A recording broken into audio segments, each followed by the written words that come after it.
sentar, por favor. Muito bom dia a todos, povo de Deus.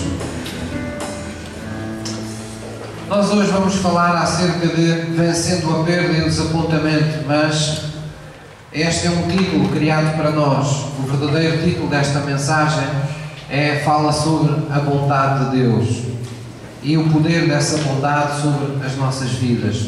Muitas vezes nós ficamos detidos sobre as coisas que Deus nos faz como se nós fôssemos o centro do universo, mas Deus continua a ser o centro de todas as coisas.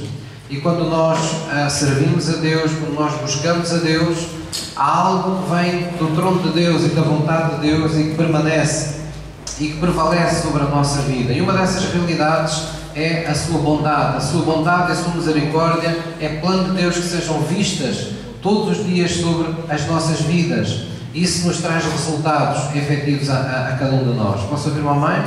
Agora vocês podem sentar também. Não é preciso fazer nenhuma penitência. Ora, nós vamos abrir nossas Bíblias em 2 Coríntios 4, 2 Coríntios 4, versículo 8. Nós, na semana passada, temos estado a falar aos domingos e a ministrar acerca de cura interior. Temos falado, no domingo passado, falámos de como superar as emoções dolorosas, como lidar com elas. Hoje nós vamos falar acerca de vencer a perda e o desapontamento. E eu queria começar pedindo a vocês que abrissem nessa passagem, 2 Coríntios 4, 8. Nós já vamos ler, mas gostava que ficássemos com a nossa Bíblia aberta para nós podermos depois facilmente, sem interrupções, ler esta passagem. 2 Coríntios 4, 8. E conforme eu estava a dizer, todos nós temos experimentado ao longo da vida aquilo que nós podemos dizer como as consequências da queda da humanidade, não é?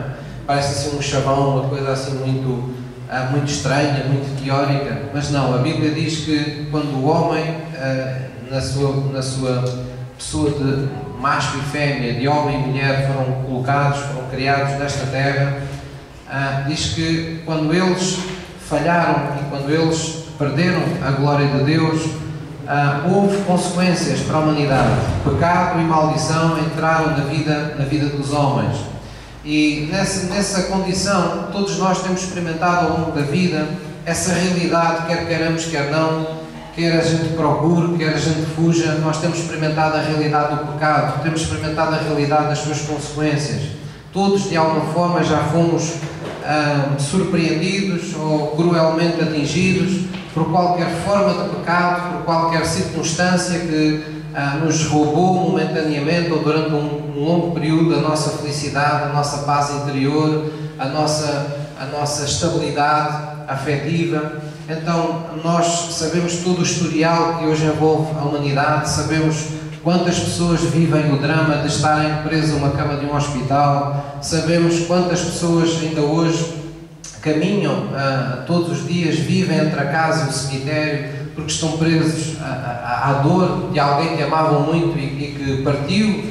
E acerca dessa situação as pessoas desconhecem o que aconteceu, então interpretam como uma perda total e as pessoas vivem uma vida diferente a partir desse momento. Sabemos que muitas pessoas vivem com uma perda de dignidade que parece quase irreparável, é que as pessoas deixaram de se sentir pessoas, não é? E vivem desse jeito. Sabemos também quantas vezes as pessoas vivem sofrendo pela vida dos filhos, para que a vida lhes corra bem, para que eles encontrem o seu emprego, para que eles tenham sucesso profissional, para que casando tenham um casamento feliz, para que na sua saúde não tenham nenhum percalço, nenhuma doença inesperada que lhes rouba a sua mocidade. Enfim, há tantas coisas na nossa vida que nós podemos pensar facilmente que são circunstâncias que de uma forma cruel elas atingem, muitas vezes são tragédias que se abatem muitas vezes sobre a vida das pessoas e que nos lembram as consequências dessa realidade que é o pecado na vida da humanidade.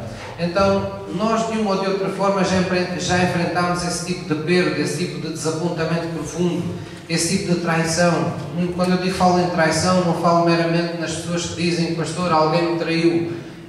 por vezes nós sentimos distraídos pela vida, sentimos que a nossa vida poderia ter sido diferente, sentimos que a nossa vida de alguma forma foi-nos amputado o direito de ter a vida que nós gostaríamos. Então, quando nós vivemos com estas realidades todas, é fácil ficarmos desanimados, é fácil perdermos a esperança. Temos, porém, contra esta escuridão, contrapor uma luminosidade, uma luz verdadeira que é o Evangelho de Jesus Cristo. Nós estamos na igreja e estamos aqui hoje porque temos boas novas da parte do Senhor Jesus Cristo. A Bíblia fala de boas notícias. Pregar o Evangelho é pregar as boas notícias. As boas notícias não é uma palmadinha nas costas que nós damos uns aos outros a dizer: olha, aguenta-te, pode ser que o teu futuro seja diferente. Não, é dizer às pessoas que há condições, há um caminho para nós recuperarmos da perda. Há uma vitória que já foi estabelecida. Há um Deus omnipotente e sobrenatural que já fez algo que perdura de geração em geração e que pode ser fruído por todas as pessoas. Então, nós podemos recuperar dessas nossas perdas, nós podemos recuperar desses nossos dissabores da nossa vida. Nós precisamos ir ao encontro do que a Bíblia nos diz, de que tragédias e desapontamentos e frustrações e fracassos são coisas que nos acontecem, mas não são aquilo que nós somos. Frequentemente as pessoas, por causa das coisas que lhes acontecem, definem a sua identidade. Às vezes olham para pessoas que amam e, por não verem o Evangelho a funcionar na vida dessas pessoas, eles põem em causa a existência de Deus na sua vida. Outras vezes as pessoas, elas próprias, a dureza de serem colocados de parte ou de sofrerem qualquer tipo de fracasso na sua vida é de tal ordem que as pessoas olham para si mesmas e se deixam definir pelas coisas que lhes acontecem. E dizem: eu sou um fracasso. Eu não presto. Eu nunca vou conseguir. Eu não sei porque é que nasci neste mundo. Ou seja, as pessoas personalizam e apossam-se das coisas más que lhes acontecem na sua vida. E nós estamos aqui em Cristo para dizer que nenhum de nós nasceu para sofrer. Nenhum de nós nasceu para... Nós nascemos na nossa vida e a Bíblia fala que há partes dolorosas da nossa vida, mas ninguém nasceu para que a vida fosse apenas essa parte da vida. Jesus disse: eu vim para que vocês tenham vida e a tenham com abundância. Há espaço para a dor na nossa vida. Há espaço para haver fracassos, para haver contratempos na nossa vida.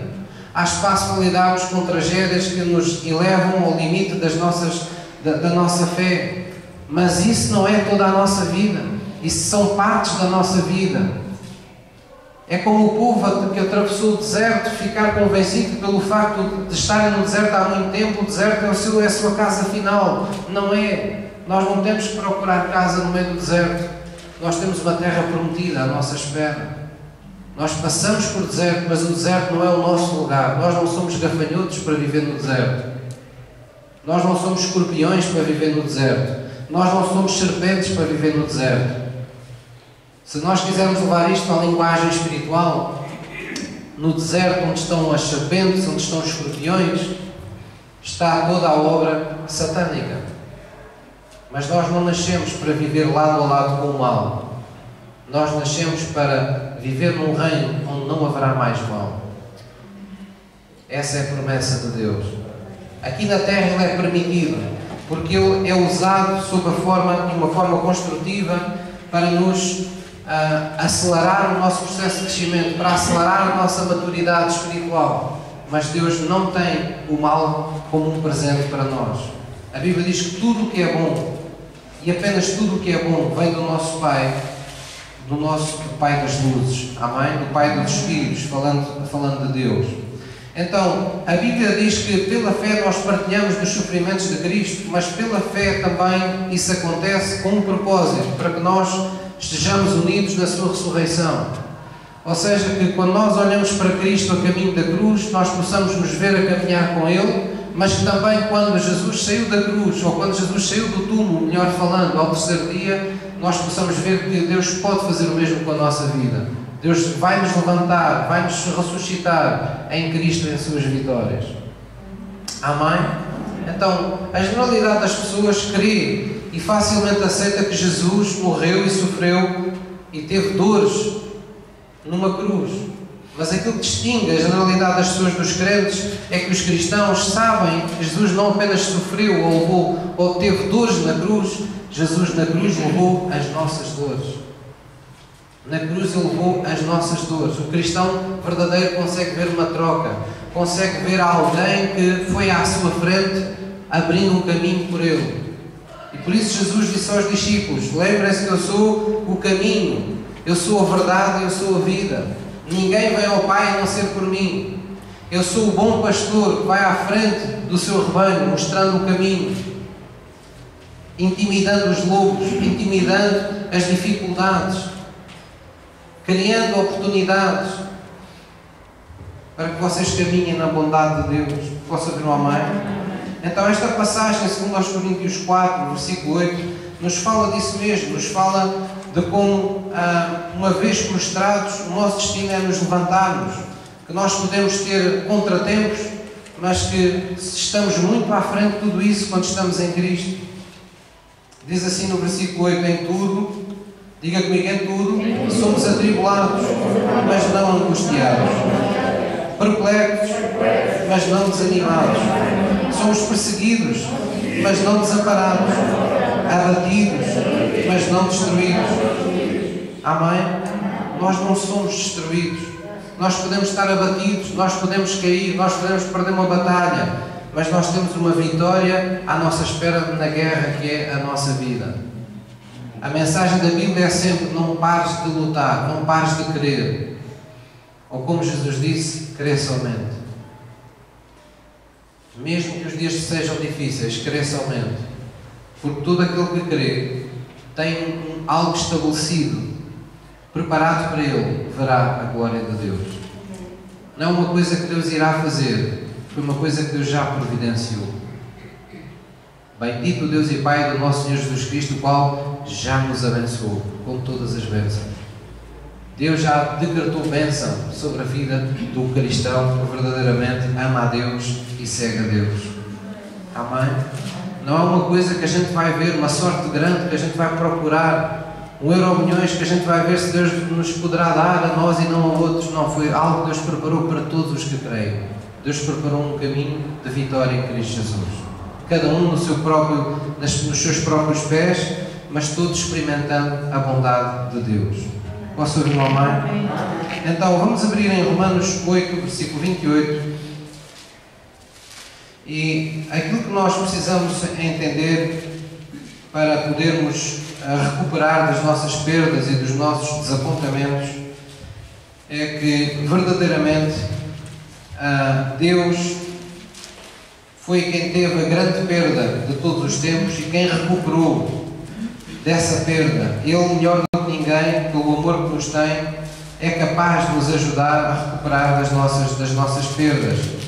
Para nós entendermos como Deus irá fazer isso, nós precisamos olhar para a Bíblia, nós precisamos perceber e atentar para a realidade que Deus é um Deus omnipotente e é um Deus que em seu amor decidiu encher-nos da sua fé e da sua graça, do seu poder, da sua esperança. Então, em Romanos 8, versículo 28, nós somos encorajados pelo apóstolo Paulo a esperar o melhor de Deus. Nós temos que esperar o melhor de Deus. Um ser cristão é ser cheio da esperança de Deus. É vivermos no presente na fé, na confiança de que Ele está connosco, mas termos uma expectativa agradável no coração acerca do nosso futuro, acerca das coisas que estão por acontecer na nossa vida. Não porque sejamos uns bacocos otimistas, sem qualquer nexo, mas porque na verdade temos razões para ter esse otimismo. Afinal de contas, o Deus que nós servimos, Ele venceu a morte. Afinal de contas, o Deus que nós servimos operou milagres e ainda opera milagres. Ele está vivo. Ele faz maravilhas. Ele cura enfermos. Ele liberta cativos. Ele abre caminhos onde não existem. Ele socorre as pessoas quando estão nas suas tempestades. E para além do mais, temos as suas promessas. Temos a pessoa mais importante e mais capaz do universo connosco, um outro Consolador que Ele nos enviou, e Ele garantiu: tudo aquilo que eu quiser que vocês saibam, Ele vos anunciará. Tudo aquilo que eu quiser que seja feito na vossa vida, Ele o fará. Então em Romanos 8, versículo 28, nós vemos uma parte apenas desse otimismo do apóstolo Paulo, de alguém que sabe que quando vivemos com Cristo, nós devemos esperar o melhor de Deus em nossa vida. Ele diz, sabemos, temos esta certeza que vive connosco todo o tempo, que todas as coisas contribuem juntamente para o bem daqueles que amam a Deus, daqueles que são chamados como o seu propósito. O apóstolo Paulo está-nos levando às coisas mais fundamentais da fé. Nós não estamos aqui por acaso. Há um propósito para a nossa vida. Há um propósito para estarmos hoje na sua igreja. Há um propósito para estarmos em Cristo hoje. E diz, os que antes conheceu também os predestinou. Deus criou um destino antecipadamente para nós, para serem conformes à imagem de seu Filho. O que Deus fez com Cristo ressuscitando os mortos, Ele quer fazer connosco. A glória que Ele mostrou através do Filho Jesus, Ele quer ver em todos os seus filhos que estão aqui hoje. E diz, a fim de que Ele seja, Jesus, o primogênito, o primeiro entre muitos irmãos. E a esses que Deus predestinou, a esses também chamou, a esses também justificou, a esses também glorificou. Já aconteceu, Deus já preparou a sua glória para nós. Versículo 31 diz, que diremos, pois, estas coisas? Se Deus é por nós, quem será contra nós? Aquele que nem mesmo a seu próprio Filho poupou, mas antes o entregou por todos nós, como nos não dará também com Ele todas as coisas? Quem é que vai intentar acusação contra os escolhidos de Deus? Pois é Deus que os justifica. Quem é que condena? Pois é Cristo quem morreu, ou antes quem ressuscitou de entre os mortos, e que está à direita de Deus e também intercede por nós. Então o apóstolo Paulo, como que num êxtase de fé, de confiança em Deus, ele diz, quem nos separará do amor de Deus? Será a tribulação? Será a angústia? Será a perseguição? A fome? A nudez? O perigo? Ou a espada? Versículo 37 ele diz, não, em todas estas coisas nós somos mais do que vencedores, por aquele que nos amou, porque eu estou certo. Mais uma vez vou utilizar esta linguagem, eu estou certo.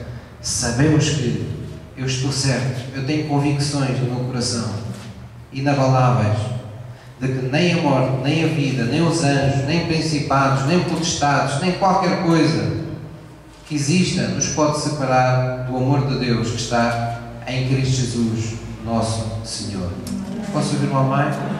Então, esta é, na verdade, a vontade de Deus para nós. Vamos abrir em Gênesis 1, versículo 31, no primeiro livro da vossa Bíblia, no Velho Testamento, Gênesis 1, versículo 31.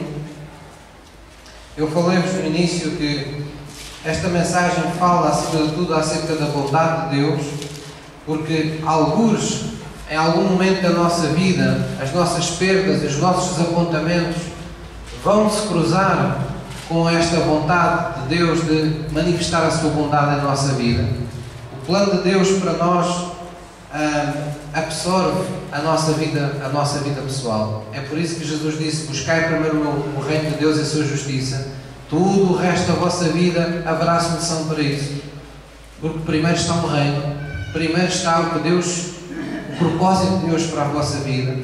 Então em Gênesis 1, versículo 31, nós vemos esta declaração fantástica da Bíblia. Diz assim, vamos ler juntos, e viu Deus tudo quanto tinha feito, e eis que era muito bom. E foi a tarde e a manhã, o dia sexto. Quer dizer que Deus tinha chegado ao sexto dia da criação, a obra da criação terminou criando o homem, não é? E ao sétimo dia Deus descansou, não é? E sabemos que em toda essa obra da criação, à medida que Deus foi criando, se vocês lerem mesmo do início de Gênesis até aqui, vão ver que Deus ia criando as coisas e ia dizendo, e viu o Senhor que isto era bom, e viu o Senhor que aquilo era bom. Deus ia se regozijando e mostrando a sua bondade naquilo que Ele ia criando. E quando Ele terminou a criação, Ele disse, isto na verdade é muito bom. Então é disto que a Bíblia fala. A Bíblia fala da bondade de Deus. Deus criou todas as coisas para mostrar a sua bondade. Para que a sua bondade pudesse ser exaltada, pudesse ser manifesta. E quando a humanidade pecou e ficou destituída da glória de Deus, o que isso quer dizer é exatamente isto: deixou de se ver na humanidade a bondade e a misericórdia de Deus. Fomos separados da fonte. Fomos criados para um propósito, mas limitados e postos à parte desse propósito.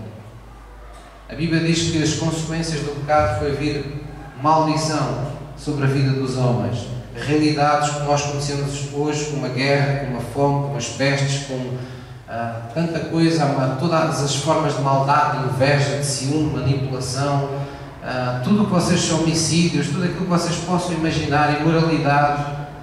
Podíamos estar aqui num rol de coisas que nunca mais acabavam. Foram tudo consequências desse afastamento do ser humano de Deus. Hoje estamos assistindo a fenómenos em que vemos que para a humanidade se está tornando natural aquilo que durante gerações nós rejeitámos naturalmente. Por causa da ética ou por causa da moral. Essas coisas hoje estão se modificando. Essas coisas hoje estão se alterando. Porquê? Porque uma humanidade que vive de geração em geração separada de Deus toma por natural aquilo que, ou por aceitável, aquilo que nunca deveria aceitar se estivesse na presença de Deus. Então, o que nós observamos ao ver o plano da salvação em Cristo foi que Deus veio dar cumprimento a esse restituir, a esse restaurar da bondade de Deus a todas as coisas que Ele criou na Terra, quer a vida dos homens, quer a própria Terra. Eu não acredito que Deus tenha criado a Terra da forma bela como criou, que Deus esteja feliz e contente por ver o homem destruir os recursos por causa da ganância, ou por causa da fama, ou por causa do aumento de riqueza material abrupta, não é? Eu não acredito que Deus esteja satisfeito com a forma abusiva como o ser humano tem usado os recursos da Terra. Tem destruído a diversidade e a natureza conforme Deus a criou, como um ecossistema perfeito em que tudo está ligado. O ser humano, separado de Deus, tem feito asneira após asneira e tem como que cortado os laços que ligam todas as coisas a um equilíbrio criado por Deus.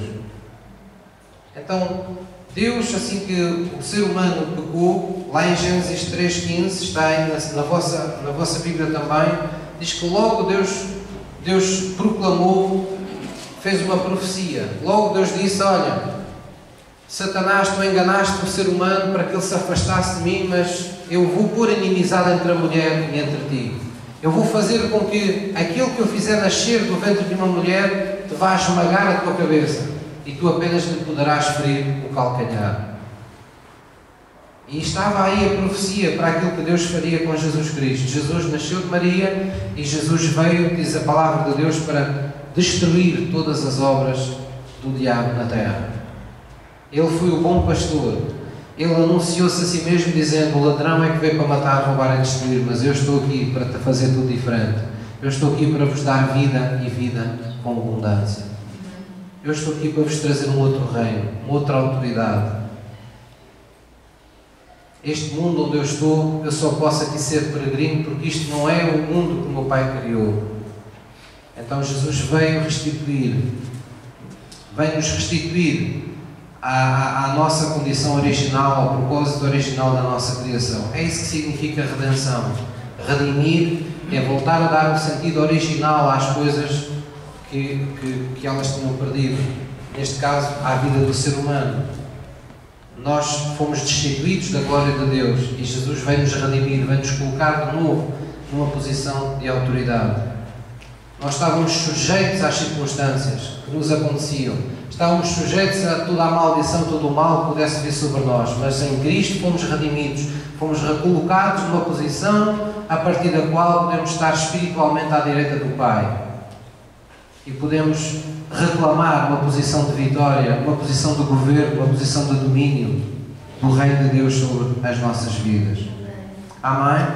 Então, o que é o plano da salvação? Não é apenas nós entregarmos a vida a Jesus e irmos todos para o céu daqui para fora. Não. O plano da salvação é o plano de Deus para restaurar todas as coisas à sua bondade original. Deus criou as coisas para mostrarem a sua bondade. E Deus quer restituir essa bondade original a tudo aquilo que Ele criou. E é por isso que a palavra da família, ou vamos dizer, gerada a partir da bondade ou do bom, não é? Está em todo lugar na Bíblia. Faz parte de todo o plano de Deus. Nós temos que praticar boas obras, nós temos que ter uma boa consciência, nós temos que servir a Deus com uma boa vontade, nós temos que... A bondade de Deus está em tudo aquilo que nós fazemos, em tudo aquilo que nós servimos a Deus. Porquê? Porque há uma restituição da bondade de Deus através de uma igreja que reina com Cristo. Em Tiago diz: não é bom que numa mesma fonte, falando na nossa língua, haja água doce e água amargosa. Por outras palavras, não é bom que a gente com a nossa boca ande a praguejar, a amaldiçoar pessoas e a criar desentendimentos entre as pessoas e com a mesma boca andemos a proclamar amor.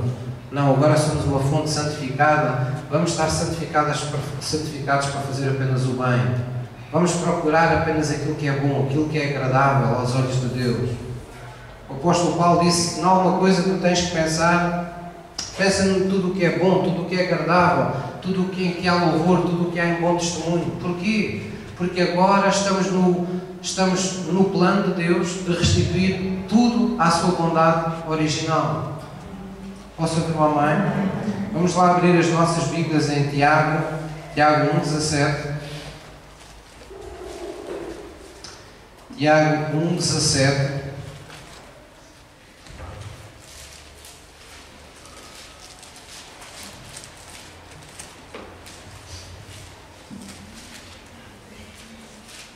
Tiago 1, versículo 17.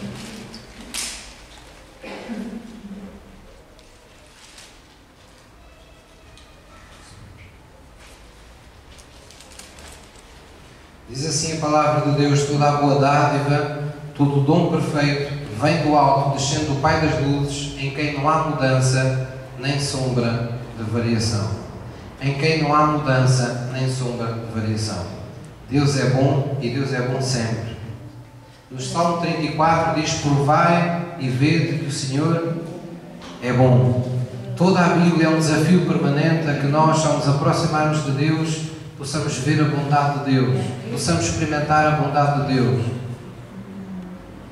David, num salmo que todos nós conhecemos e gostamos, o Salmo 23, não é? Ele diz: certamente que a tua bondade e a tua misericórdia me seguirão todos os dias da minha vida. Então ele tinha alicerçado a sua fé, a esperança, a confiança que ele tinha nas coisas que Deus iria continuar a fazer por ele e na vida dele, estavam alicerçados nesta revelação: a bondade de Deus me acompanha. Eu estou na vontade de Deus.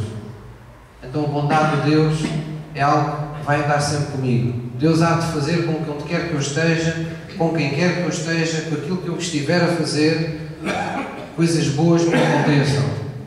A bondade de Deus seja vista nas coisas que acontecerem, nas ocasiões, nas circunstâncias, nos milagres que tiverem que ocorrer na minha vida.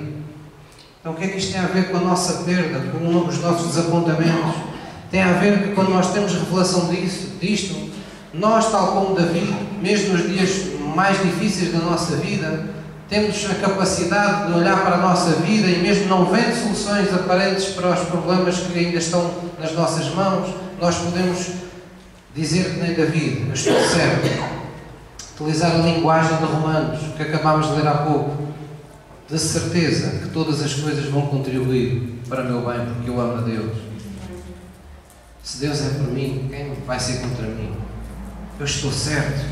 Ninguém me pode separar do amor de Deus. Desse amor eu sou mais que vencedor em tudo aquilo que eu me envolvo.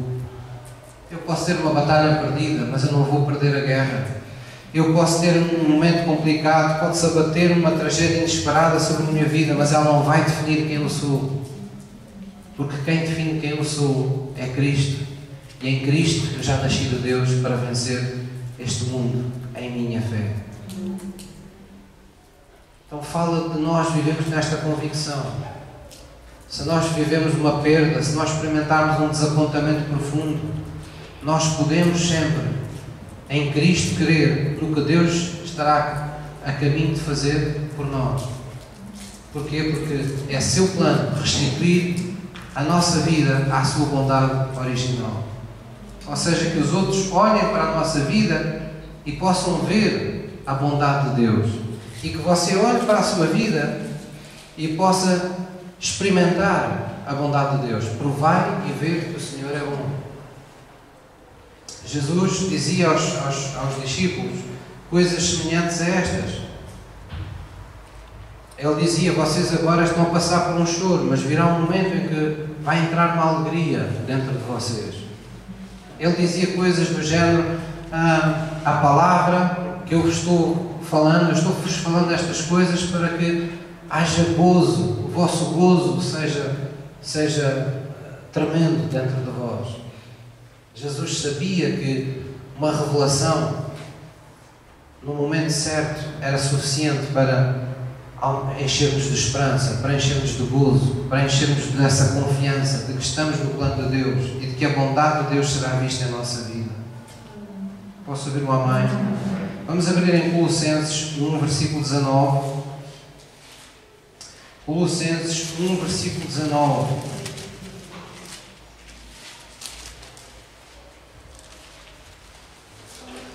Irmãos, isto fala-nos do mistério da cruz. Colossenses 1, 19.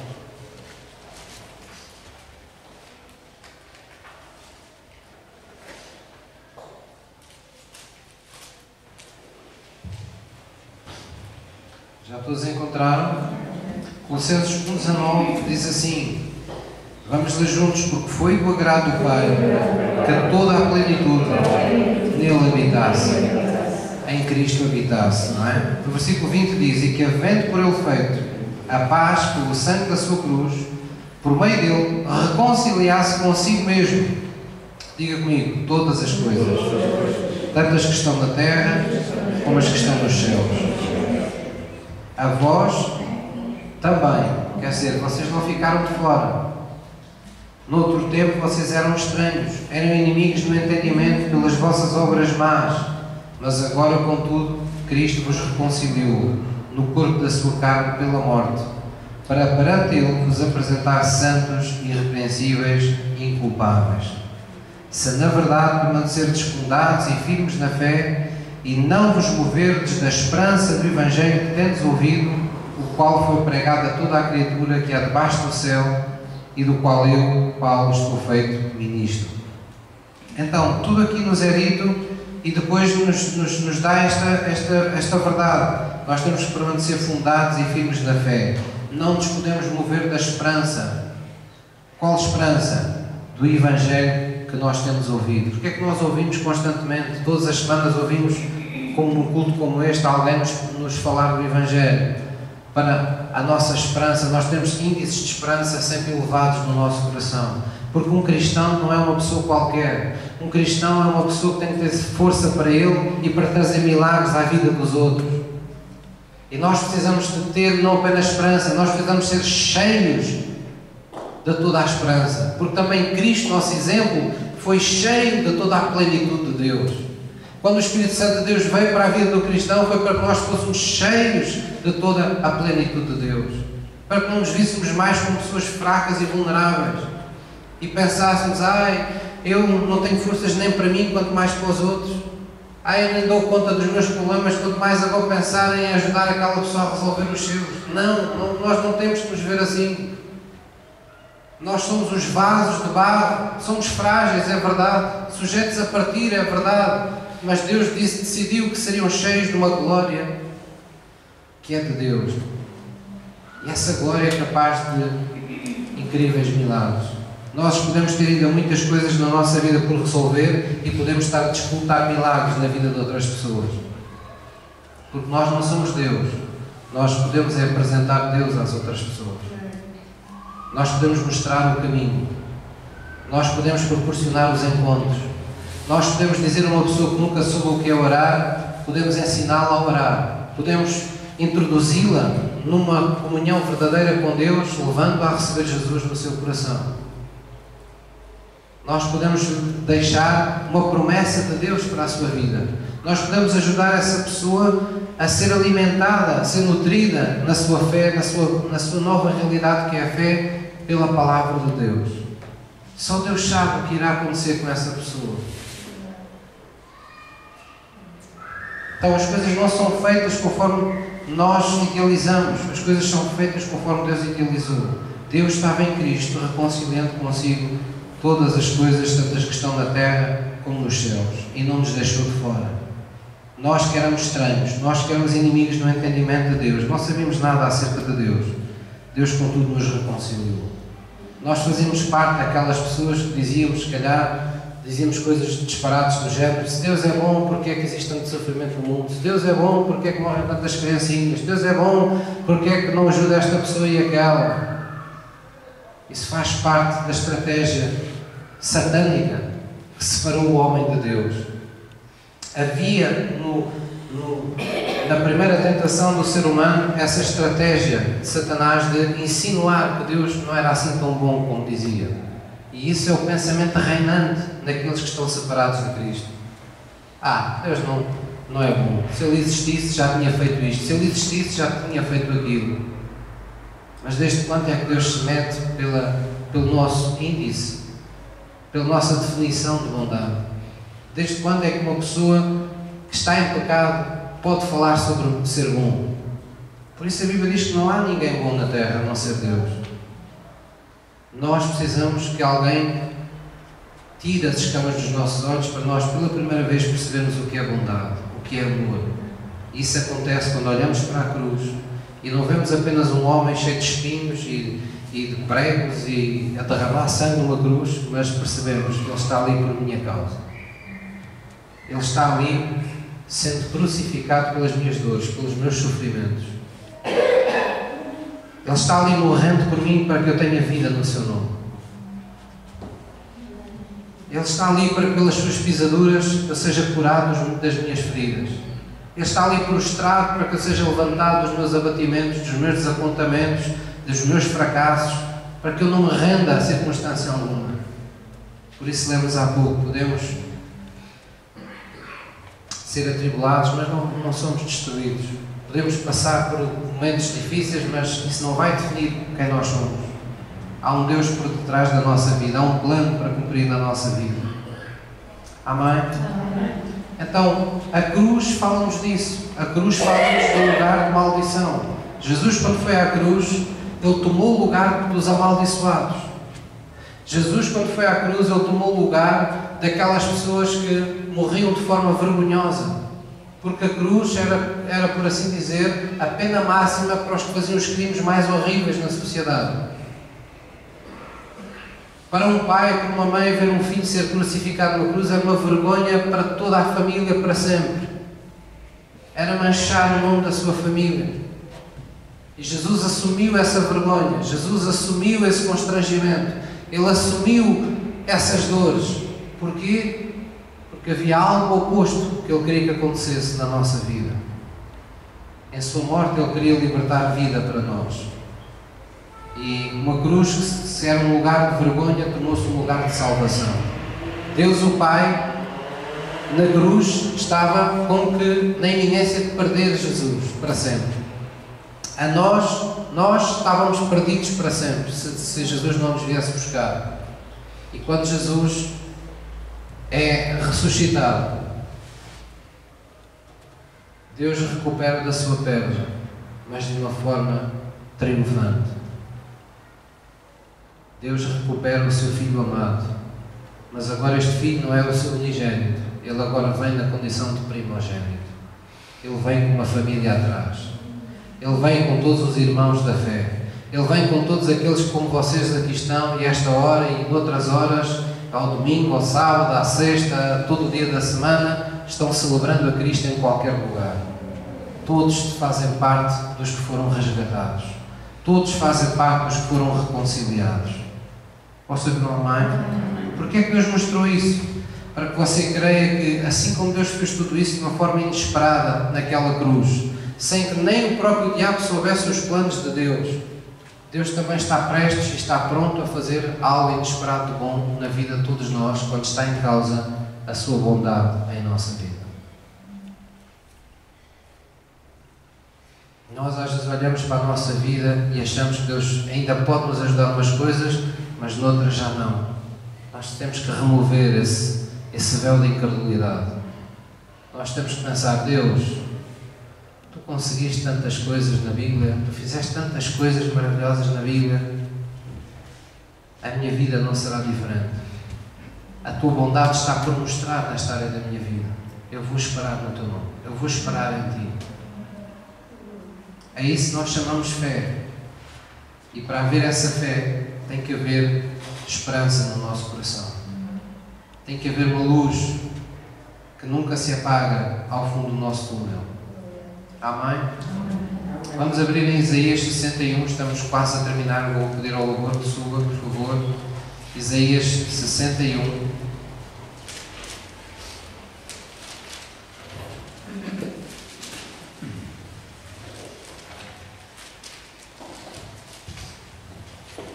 Amados, pela sua fé na cruz de Cristo, o poder restaurador da redenção ele flui como um rio na sua vida. E nós precisamos confiar nessa realidade. Se você verdadeiramente entrou aqui hoje com maus sentimentos, saiba que há lugar para que esses sentimentos se tornem em sentimentos bons na presença de Deus. Se há uma doença, de alguma forma, trouxe algum laço de morte ao seu corpo, à sua vida, saiba que há possibilidade. Deus que já criou esse caminho para que pelas pisaduras de Jesus você seja curado. Se havia medo no seu coração, saiba que verdadeiramente você agora poderá ter ânimo, poderá ter coragem, poderá ter determinação. Isaías 61 versículo 1 é, digamos, a passagem bíblica que nos mostra o que aconteceu quando o Espírito Santo desceu sobre Jesus para iniciar o seu ministério na terra. Foi a passagem que Jesus, quando entrou naquela sinagoga após o batismo do Espírito Santo, usou para dizer o que tinha acabado de acontecer com ele e o que estaria na iminência de acontecer em toda a terra. Quando o Espírito de Deus vem sobre a nossa vida, nós devemos estar cientes de que coisas que nós nunca pensámos que antes seriam possíveis estão prestes a acontecer na nossa vida. No versículo 1 diz: o Espírito do Senhor Deus está sobre mim, porque o Senhor me ungiu para pregar as boas novas aos mansos, enviou-me a restaurar os contritos de coração, a proclamar liberdade aos cativos, a abertura da prisão aos presos, a apregoar o inaceitável do Senhor e o dia da vingança do nosso Deus e a consolar todos os tristes, a ordenar acerca dos tristes de Sião que se lhes dê glória em vez de cinza, óleo do gozo em vez de tristeza, vestes de louvor em vez de espírito angustiado, a fim de que se chamem árvores da justiça, plantações do Senhor, para que Ele seja glorificado. A fim de que as pessoas vejam a bondade e a misericórdia de Deus na nossa vida e digam: estas são pessoas de Deus. Estas são pessoas que o Espírito de Deus modificou. São pessoas a quem Cristo abençoou. São pessoas que vivem com Deus todos os dias da sua vida. Deus quer que isso seja uma realidade na sua e na minha vida. Posso ouvir uma mãe? Baixe a sua cabeça em reverência diante de Deus agora. Vamos confessar esta realidade maravilhosa para a nossa vida. Diga assim comigo: querido Deus, eu nasci de Ti para vencer este mundo. A minha fé em Deus, ela é a minha vitória. Senhor, eu não herdei de Ti lágrimas, nem desapontamentos, nem dores, nem perda. Elas podem fazer parte da minha vida, mas não são toda a história da minha vida. Porque pela graça de Deus, pela Tua graça, Senhor, eu vou me erguer. Oh, diga isso em voz alta: eu vou me erguer, eu vou lutar, eu vou ser feliz, eu vou ver a bondade de Deus em cada dia da minha vida, eu vou provar quão bom é o Senhor, no nome de Jesus. Posso ouvir uma mãe? Há alturas que nós temos que gritar aos medos da nossa vida, gritar para as coisas que nos assustam e que se apossam da nossa alma, para que esses fantasmas se afastem e o reinado de Jesus Cristo possa ser efetivo na nossa vida. Amém? O Espírito de Deus traz-nos ousadia, e a ousadia do Espírito traz-nos a manifestação de Deus. Vamos abrir em Romanos 5, vamos terminar com esta passagem bíblica, Romanos 5, versículo 20.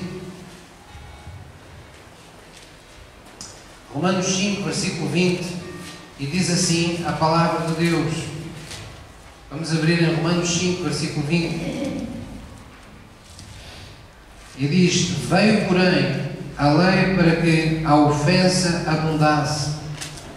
Mas onde o pecado abundou, onde o pecado dominou, onde o pecado deixou suas consequências, deixou suas marcas em nossas vidas, superabundou a graça de Deus. Deus teve prazer em apagar todas essas manchas, rugas, essas máculas que manchavam a sua igreja, para que assim como o pecado reinou na morte, também a graça reinasse pela justiça para a vida eterna por Jesus Cristo, nosso Senhor. Amém? Então, quando nós recebemos a Jesus Cristo no nosso coração, não acontece nesse dia verdadeiramente tudo o que Deus tinha para fazer connosco, mas nesse dia começa a restauração de todas as áreas e todas as coisas da nossa vida à bondade original de Deus. É por isso que no verdadeiro Evangelho nós temos que, quando falamos de Jesus às pessoas, temos que explicar estas coisas às pessoas. Há um início, há um momento maravilhoso que é entregar a vida a Jesus, há um momento fantástico que é indescritível, que é sentirmos salvos e sentirmos mudados por dentro, como nunca ninguém poderia fazer por nós senão Deus, como nenhum de nós poderia fazer em seus melhores esforços, em suas melhores expectativas, ou capacidades, ou dons, ou o que quer que fosse, mas há algo mais para vir. Esse é o primeiro dia que nos faz crer de que todas as coisas que a nossa vida não tem corrido tão bem podem ser pela primeira vez transformadas, podem ser pela primeira vez feitas de uma forma diferente. Esse é o dia a partir do qual nós podemos olhar para Cristo e dizer: agora eu tenho fé e eu tenho esperança. Quando eu olho para aquilo que Deus fez com Cristo ressuscitando dos mortos e como o colocou à direita de Deus o Pai, depois de todo o seu sofrimento, eu percebo que a especialidade do meu Pai que está no céu é transformar feridas e doenças em cura, é transformar morte em vida, é transformar maldição em bênção, é pegar naqueles que foram oprimidos pelo pecado, porque Ele reinou nas suas vidas, e agora mostrar como a sua graça é abundante, como há favor divino nessa vida, como ainda se vai a tempo de todas as coisas nessa vida que Deus criou. Amém? Vamos ficar de pé, vamos orar na presença de Deus, nesta certeza no nosso coração. Glória a Jesus. Se você deseja neste dia iniciar uma vida nova, um processo novo na sua alma, sabe, eu estava aqui falando e estava-me lembrando daqueles momentos em que nas grandes construções vai lá um político ou uma pessoa qualquer, uma eminência qualquer, e lança a primeira pedra, ou com a ajuda de uma pessoa que trabalha nas obras, põe com uma colher de pedreiro, põe lá o primeiro bocadinho de cimento, o primeiro tijolo, e simbolicamente aquilo é o início da obra. E hoje Deus quer que, pela sua confissão, isso seja feito. Que você pegue na colher do pedreiro e lá coloque o primeiro tijolo. É a sua forma de dizer: hoje vai começar aqui a nascer esta obra na minha vida. Hoje eu decidi erguer-me. Hoje eu decidi não ficar prostrado perante as coisas que me aconteceram. Vamos decidir isso no nosso coração. Amém? Vamos baixar a nossa cabeça em reverência diante de Deus.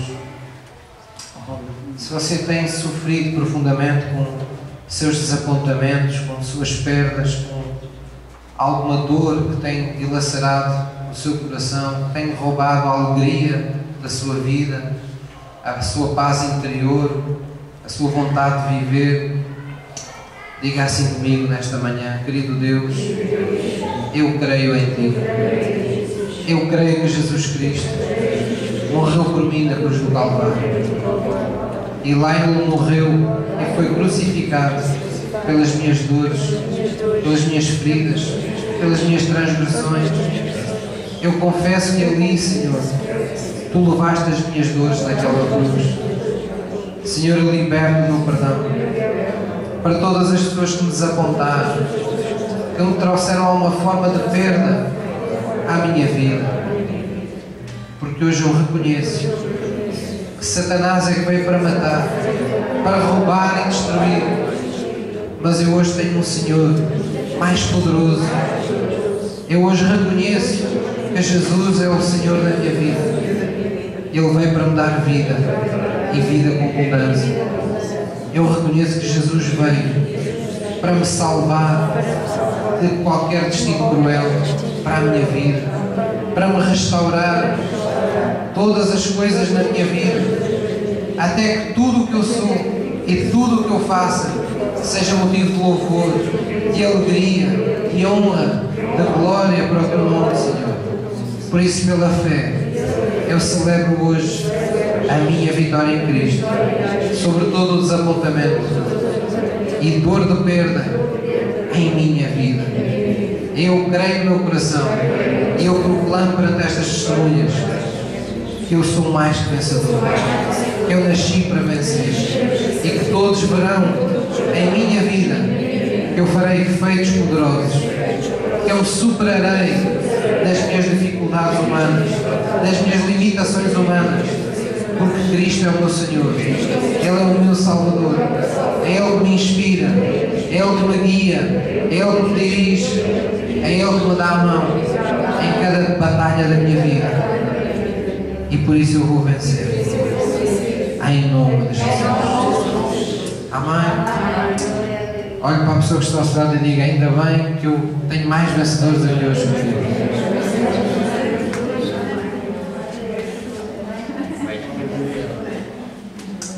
Parece fácil, não é? Na igreja, quando a gente está assim a conversar, parece que de repente até nos esquecemos das coisas difíceis que estão por resolver na nossa vida. Mas a igreja é isso, é estarmos tão próximos de Deus que percebemos quão pequenas são todas as coisas que nos acontecem. E compete-nos a nós transportar essa lembrança, essa consciência de quão perto está Deus de nós para todos os dias da nossa vida. É por isso que Ele nos convida à comunhão. Antes que o dia comece, antes que um dia de trabalho, de desafios, de situações que a gente não sabe comecem, busca Deus. Mesmo que você diga: pastor, mas eu não sei fazer orações muito elaboradas. Mas quem é que disse que Deus queria orações elaboradas? Deus quer apenas ouvir o nosso coração. Nós temos apenas que falar com Ele, abrir o nosso coração, expor diante dEle e colocar nas suas mãos as coisas que nos atemorizam. Se tínhamos nós 80 anos, 8 anos, 10 anos, 15, 20, 30, 40, todos nós temos em diferentes épocas e fases da nossa vida coisas que nos atemorizam, coisas que nos constrangem, coisas que nos amarrotam por dentro. Então, na comunhão, nós temos esse momento para chegar diante de Deus, o Pai, em Cristo, em nome de Jesus, e dizer: Pai, eu tenho sofrido com este sentimento, com este pensamento. Senhor, eu coloco isto nas Tuas mãos. Eu peço que intervenhas na minha vida. Venha ao Teu reino, Deus. Venha, que seja santificado o Teu nome na minha vida. Mostra a Tua bondade nesta área da minha vida. Mostra a Tua misericórdia. Eu sei que não é por causa de mim, é por causa do que Jesus fez por mim. Mas mostra-me, Senhor. Eu quero provar também nesta área da minha vida que Tu és bom. Eu quero poder dizer aos outros o que tu fizeste por mim. Todos têm visto o que ainda está por fazer. Eu quero que eles vejam aquilo que tu foste capaz de fazer. Eu quero que onde o pecado dominou a minha vida, os outros possam ver que a tua graça superabundou na minha vida.